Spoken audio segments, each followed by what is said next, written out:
How do you think most people have never been asked that question?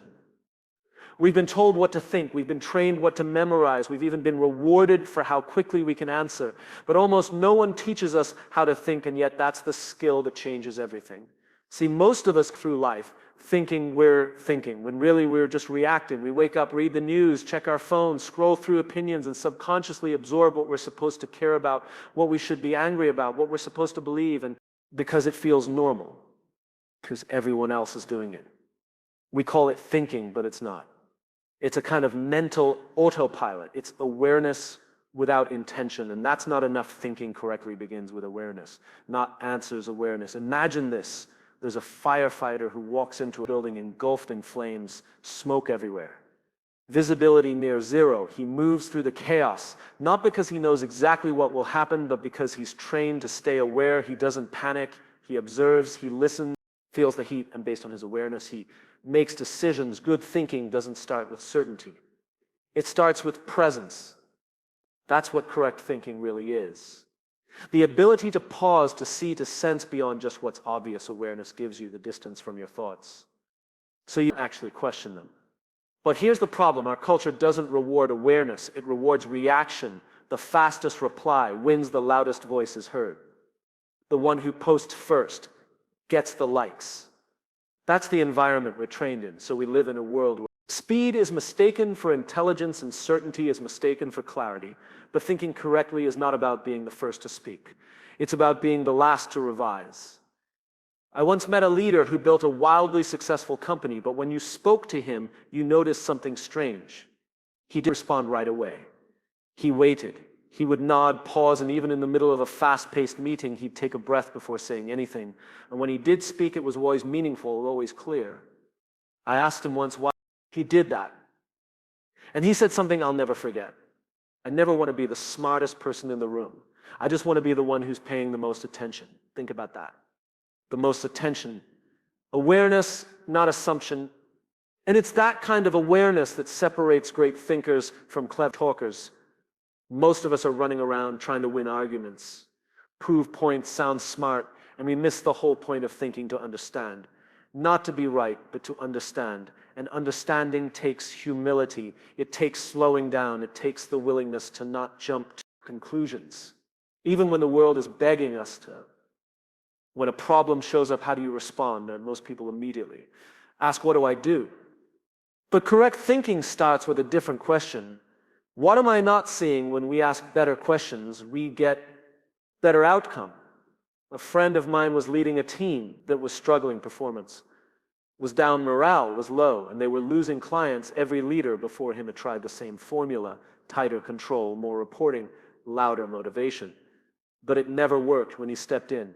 He didn't start with answers. He started with listening. He spent the first few weeks not fixing, but noticing. He sat with people. He asked questions. He walked through their day-to-day, and what he realized was this. The issue wasn't laziness. It was confusion. People weren't disengaged. They were uncertain. They didn't know what mattered most once. That clarity was established. Performance turned around. But that only happened because he chose awareness. For correct thinking is not glamorous. It doesn't always show up in quick wins. Brilliant sound bites. It's quiet. It's patient. It asks, why am I thinking this? Who told me this was true? What if the opposite is also worth considering? That's the mindset of a real thinker, not someone looking for comfort, but someone searching for truth. And that doesn't mean living in analysis paralysis. It means learning to see your own lens. When we think we already know everything, we shut out the ability to learn. But when we become aware of how we form our opinions, how we make decisions, how we jump to conclusions, that's when we become powerful. Because now we're not just reacting to the world, we're engaging with it thoughtfully, intentionally. Awareness gives us back our power, and it makes us less reactive to fear, less prone to emotional hijacks, less vulnerable to manipulation. And here's the key: more aware. We are, the more aligned we can be. And alignment is where great decisions come from. Not just decisions that work, but decisions that matter. There's a story about a sculptor who was asked how he created such lifelike figures from stone. He said, I don't create the statue, I just chip away everything that's not it. That's what correct thinking is. It's not always about adding more information. It's about removing distraction, removing bias, removing ego. So the truth can emerge. We don't need more noise. We need more clarity. And clarity starts with awareness, so the next time you face a decision, ask yourself not what's the answer, but what am I paying attention to? Are you reacting to pressure or responding to purpose? Are you repeating what you've heard or noticing what's actually true? Are you thinking to be right or to understand? The skill of thinking correctly won't show up on a resume. It won't trend on social media, but it will change how you lead, how you learn, how you fest your relationships, sharpen your decisions, and shape the future you build. Because when you train yourself to begin with awareness, everything changes, not just what you think, but who you become. Thinking correctly begins not with control, but with curiosity, not with answers, but with attention. That's the one skill that changes everything. Two people can look at the same situation and see something completely different. Sees a dead end, the other sees a challenge, one sees a mistake, the other sees a lesson. The situation is the same, but the outcomes couldn't be more different. What makes the difference? Perspective. And perspective, more than intelligence or experience or even talent, is what defines whether we move forward or stay stuck. The most powerful thinkers I've met aren't the ones with the best degrees or the sharpest skills. They are the ones who choose how they see. They don't wait for perfect circumstances to think clearly. They don't get trapped in what ifs. They shape their thoughts by shaping their perspective, and that's not a gift. It's a discipline. You can't always choose your situation, but you can always choose how you interpret it. And that's where your power lives. Not in the facts themselves, but in the frame you place around them. I remember talking to a young entrepreneur whose business had just failed. He was devastated. He'd lost money, confidence, and more than a little hope. He told me, I guess I'm not cut out for this. I paused, then asked him a question. What if the point wasn't to win, but to learn what not to do next time? What if this wasn't a failure, but a first draft? He looked at me confused. How is that supposed to help me? I said. It won't change what happened, but it will change what happens next. That's the thing most of us miss. Perspective doesn't change the past. It reshapes the future. When you start to think from a place of purpose instead of panic, clarity follows. And from that clarity, better decisions emerge. Thinking correctly starts with this idea. You are not your circumstances. You are not your mistakes. You are not your environment. You are the one who interprets them. And when you interpret from a place of curiosity, compassion, and courage, you begin to see new possibilities where others only see problems. Most people live in a reactive mindset. Something happens, they react, they get a bad review, they get angry, they're told no, they feel rejected. They hear criticism and they shut down. But correct thinking requires something different.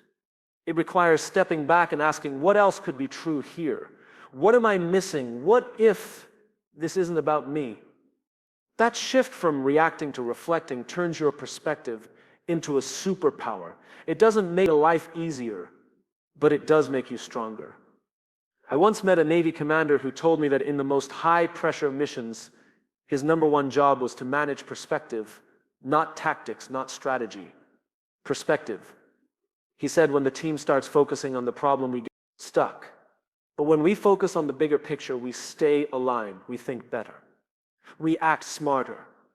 He trained his people not to just ask what's going wrong, but to ask what still matters. That kind of mental leadership doesn't come from force, it comes from clarity, and clarity always begins with perspective. The storm can destroy a ship or it can sharpen the crew. The storm doesn't decide that the crew does, the weather's neutral. It's how you respond that makes the difference, and how you respond depends on how you think, and how you think depends on how you see. So how do we build a better perspective? We start by noticing our lens. We start by being honest about the stories we're telling ourselves every single day. We're narrating our experiences. The meeting didn't go well, so we say, they don't respect me, we didn't get the job, so we say, I'm not good enough. But what if we're wrong?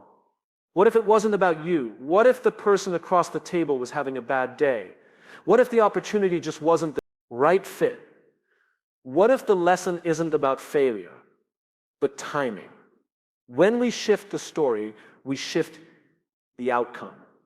Now let's be clear, this isn't about blind optimism. It's not about pretending everything is good.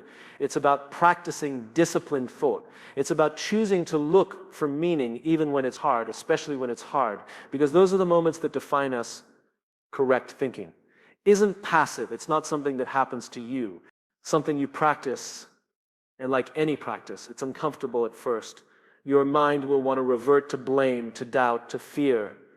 But every time you choose to reframe instead of react, you build strength, you build wisdom, you build resilience. I've seen people go through the worst kinds of pain, loss, betrayal, disappointment, and come out not bitter but deeper, not harder but wiser. How they didn't let the pain define the story. They chose a different lens. They said, this will shape me, not break me. That's the power of perspective. It turns chaos into clarity. It turns endings into beginnings. Correct thinking is really about seeing life through the lens of growth. When something goes wrong, ask, what is this teaching me? When you feel frustrated, ask, what do I care about that's being challenged? When you feel stuck, ask, what belief might be holding me here? Perspective is a mirror. It reflects not just the world, but our inner world. And when we change that reflection, the external world often shifts too. Not because it magically gets easier, but because we start to see the next step more clearly. It's easy to think the world controls us, that the economy, the algorithm, the culture decides our direction. But the truth is we get to decide how we navigate. We get to choose whether we lead with fear or with meaning, with assumption or with intention. And here's what's beautiful, your perspective doesn't have to be perfect to be powerful. It just has to be intentional. You don't have to always know the answer. You just have to be willing to change the way you see the problem. So the next time you find yourself feeling overwhelmed or uncertain, remember this, you may not control the waves, but you can adjust the sail. You can pause, breathe, step back and ask yourself the one question that great thinkers always ask. What's the bigger picture here? Because your power lies in your perspective. And when you learn to think from a higher one, everything begins to change. We all walk around carrying invisible scripts, assumptions. We didn't choose beliefs. We didn't test. Ideas we absorbed without ever questioning where they came from. And yet these assumptions quietly shape every decision we make. How we lead, how we work, how we treat others, how we say ourselves. Most people don't even know they're doing it. We say things like, that's just how things are, or that's the way we've always done it. As if those statements close the conversation, but that's not thinking. That's following, that's defaulting to what's familiar rather than exploring what's possible. Correct thinking. Courage, and that courage starts with being willing to challenge our own assumptions, especially the ones we're most certain about. There's a story I love about a young executive who walked into his first big strategy meeting. He just joined the team, eager, fresh, and full of ideas. The topic was about launching a product into a new market. The room was filled with experienced leaders. He noticed early in the meeting that everyone seemed to be in agreement except him. The plan was to roll out fast with heavy investment up front. It sounded impressive, but something felt off. He raised his hand and said, "Why are we assuming this audience wants the same thing our current customers do?" The room went silent. A few people exchanged glances, and then one senior leader said, "Because that's how it's always worked." Now, most people would have backed off. Most people would assume that challenging that logic would be disrespectful.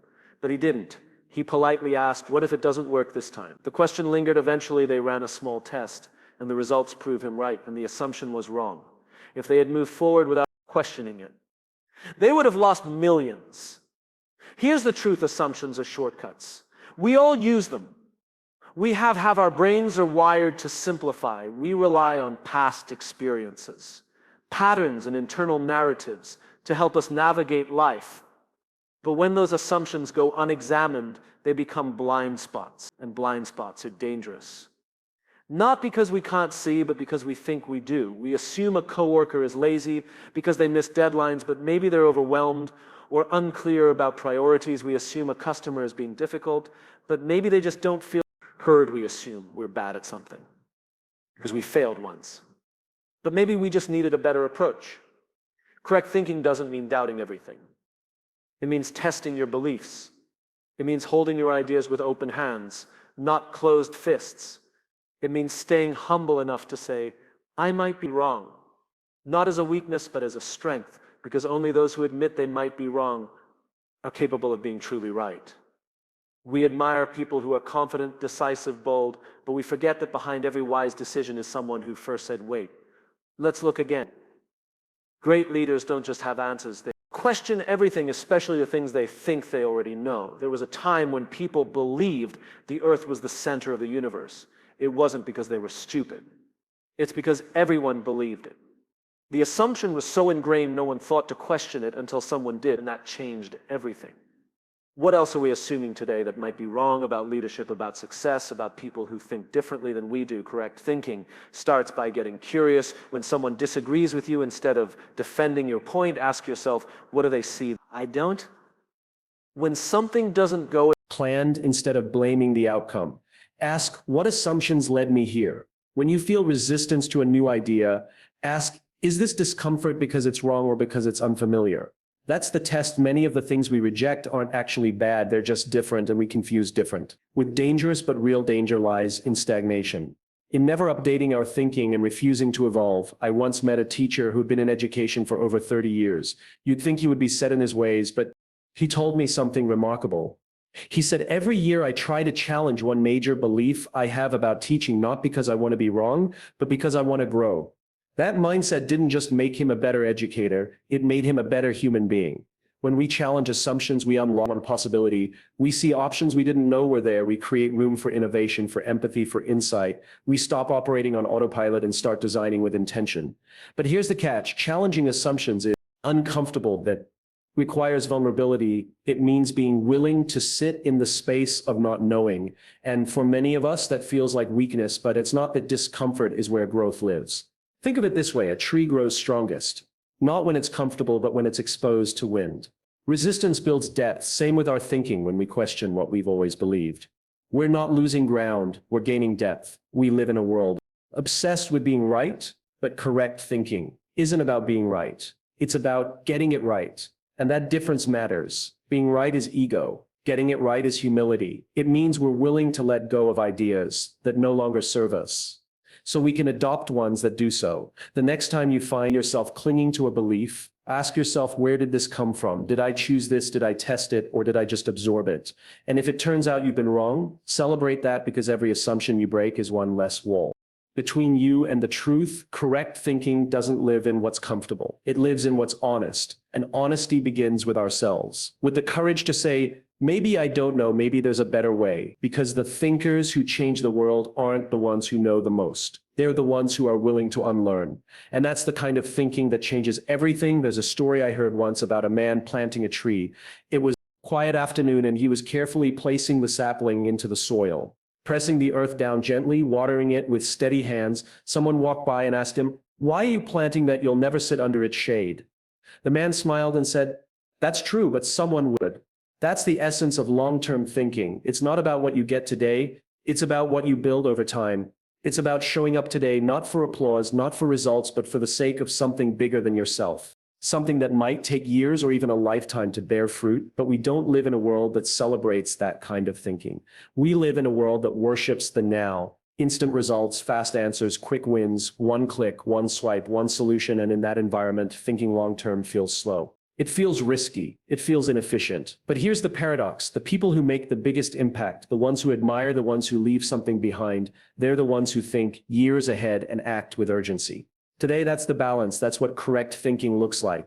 Thinking long-term doesn't mean you wait around. It means you plant seeds with intention and tend to them with patience. And one of the biggest mistakes we make is confusing motion with progress. Just because you're busy doesn't mean you're building. Just because you're working hard doesn't mean you're working smart. When we don't have a long-term vision, our actions become scattered. We chase what's loudest instead of what's most meaningful. We trade direction for distraction. And before we know it, we're exhausted but not fulfilled. So we have to ask ourselves, what am I actually building? Not just this week, not just this quarter, but over the next 5, 10, 20 years. Who am I becoming in the process? I met a woman once who worked in public health. She spent years developing community programs that most people never saw quiet work uncelebrated. But one day, she told me something that stuck with me. If I do my job well, nothing bad happens. That's how I know I'm making a difference. Her impact wasn't in the headlines, it was in the lives she protected before anything went wrong. That's what long-term thinkers understand. Success isn't always visible, but it's always intentional. Correct thinking means living today with tomorrow in mind. It means asking, if I keep doing this every day, what will it lead to? Whether it's how you lead a team, raise a family, build a product, or shape a career, those small choices compound the habits you reinforce, the relationships you nurture, the values you defend. They're all seeds. You may not see the results right away, but that doesn't mean they're not growing. There's a reason most People give up too soon. They expect the harvest in the same season. They planted the seed, but growth doesn't work like that. It's invisible before it's undeniable. You don't see the roots. You don't see the depth being formed. All you see is silence. And in that silence, people quit, but correct thinkers know that silence is part of the process, that just because something isn't loud doesn't mean it's not working. They stay the course. They make decisions not based on how they feel in the moment, but based on the future. They're committed to. I once worked with a leader who ran a small organization with big dreams when others were focused on next month's numbers. He was planning for the next decade, not with spreadsheets, but with values. He hired slowly, he trained thoroughly, he protected the culture, and yes, they lost few opportunities along the way. They missed a few fast wins. But 10 years later, that organization didn't just survive. It became a standard. Others aspired to. Why? Because it was built on principles, not panic. And here's what's beautiful: thinking long-term doesn't mean you stop acting today. In fact, makes your actions sharper, more intentional. You don't just react to the day, you lead it. Every small act becomes part of a bigger picture. Every conversation, every habit, every decision is a brushstroke on the canvas of your future.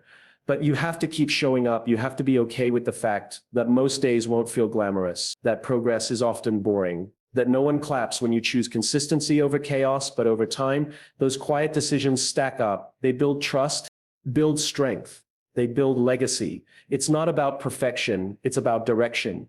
We all want meaningful lives. We all want to leave something behind, but that doesn't happen by accident. It happens by design, and that design starts with thinking, not just about what you want now, but what you want most, the person you want to become, the story you want to tell with your life. So ask yourself, if I keep thinking this way, if I keep acting this way, where will I be in 10 years? Will I be proud of the decisions I'm making today? Will people around me be better for how I showed up? Correct thinking doesn't just chase what's urgent, it pursues what's essential. It says no to shortcuts, not because it's noble, but because it's smart. Because it knows the shortcut today becomes the setback tomorrow. It sees beyond the next sale, the next goal, the next applause, and locks onto something deeper. It commits to the process, not just because it works, but because it matters. And if you're wondering where to start, you don't have to have it all figured out. Just start by choosing to live today like it counts. Because it does. Every word, every step, every effort, it all adds up. Think long-term, act every day. That's how you build something that lasts. That's how you build something that matters. That's how you change everything in a world that moves faster than ever, where speed is praised and hustle is a badge of honor. The idea of slowing down sounds almost irresponsible. We're told to move fast, respond faster, think on our feet, keep up, or get left behind. It's become the rhythm of modern life: louder, quicker, busier. Question we rarely ask is, what's the cost of all this speed? We rush to respond before we understand, because we jump to conclusions before we explore possibilities. We act before we align, and somewhere in that constant motion, we lose the very thing that makes thinking powerful: clarity. We confuse movement with momentum, but they're not the same. True progress isn't about how quickly you move, it's about how deeply you think before you act. The best decisions aren't made in a hurry. They're made in the space between urgency and wisdom, and that space only exists when we slow down.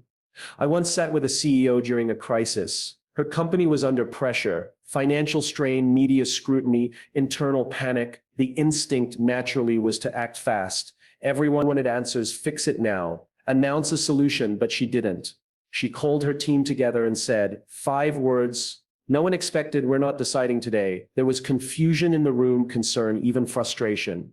She wasn't being indecisive. She was being intentional. She knew that a rushed decision might feel good in the moment, but cause more damage in the long run. So instead, they paused, they listened, they gathered real information, they asked better questions. And when they finally acted, their decision was measured, grounded, and lasting. That's the power of slowing down. It doesn't mean you lack urgency. It means you respect consequence. Correct thinking demands reflection. It demands time to explore not just what's happening, but why it's happening, to understand not just what's visible, but what's under the surface, and you can't do that at full speed. There's a reason some of the greatest breakthroughs in history happen during moments of stillness. It wasn't in the noise of the boardroom or the rush of the factory floor. Who is in the quiet in the walk through the woods, the pause between meetings, the hour taken to think with no distractions. Slowing down isn't a weakness. It's a strategy. When you slow down, you notice more. You ask better questions. You listen more deeply. You connect the dots. Others miss, and in doing so, you gain an advantage that speed alone can never provide perspective. Think of it like driving in fog. The faster you go, the more dangerous it becomes. But when you slow down, you see just far enough to keep moving safely. You don't need to see the whole road, just the next few feet. Correct thinking works the same way. It doesn't promise instant clarity, but when you slow down, you create space for the next step to reveal itself.